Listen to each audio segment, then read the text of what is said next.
আসসালামু আলাইকুম, সবাইকে স্বাগত রইল।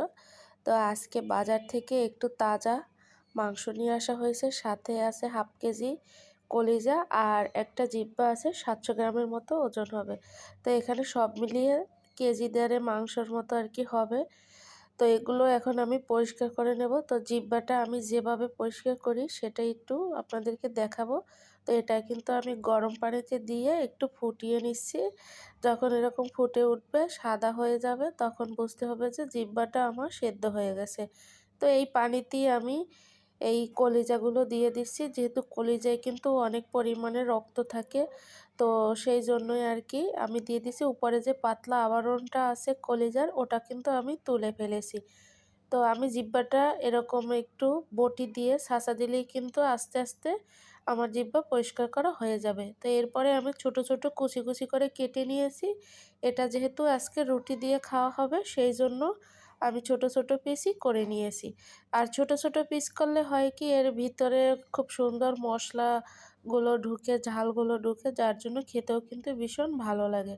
তো এখানে আমি আদা, রসুন, জিরা বাটা দিয়ে দিছি আর পেঁয়াজগুলো কুচি করে কেটে দিয়েছি। আর এখানে হলুদ, মরিচ, লবণ দিয়ে দিছি। আর মাংস যেহেতু, সেজন্য একটু ঝাল বেশি দিয়েছি। কারণ ঝাল একটু বেশি হলে কিন্তু মাংসগুলো খেতে ভীষণ ভালো লাগে। আর এদিকে মাংসটা এখন আমি নেড়ে-চেড়ে খুব সুন্দর করে কষিয়ে রান্না করে নেব। যেহেতু রান্না করতে করতে আজকে একটু বেলা বেশি হয়ে গেছে, সেইজন্য মাংসটা আমি খুব সুন্দর করে কষিয়ে প্রেসার কুকারে সেদ্ধ করতে দিয়েছি। আর এদিকে আমি রুটি তৈরি করার জন্য চালটাও গুঁড়ো করে নিয়েছি। যেহেতু আজকে এই মাংসগুলো রুটি দিয়ে খাওয়া হবে, চালের আটার রুটি, সেজন্য তো একটু রুটিগুলো তৈরি করে নিতে হয়। তো রুটিগুলো আর কি আমি অফ ক্যামেরায় করে নিয়েছি, শুধু ভাজাটাই আর কি আপনাদেরকে দেখিয়েছি। তো মাংসগুলো কিন্তু আমার সেদ্ধ হয়ে গেছে। তো এখন আমি একটা বাটিতে নামিয়ে নিচ্ছি।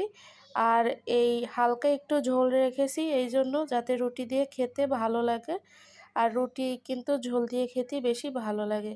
তো এখানে কিন্তু চালের আটার রুটি, তো এগুলো কিন্তু আমি ভেজে তারপরে রেখে দিয়েছি। রুটি তৈরি করা হয়ে গেলে এরপরে মাংস আর রুটি একসাথে খাওয়া যাক।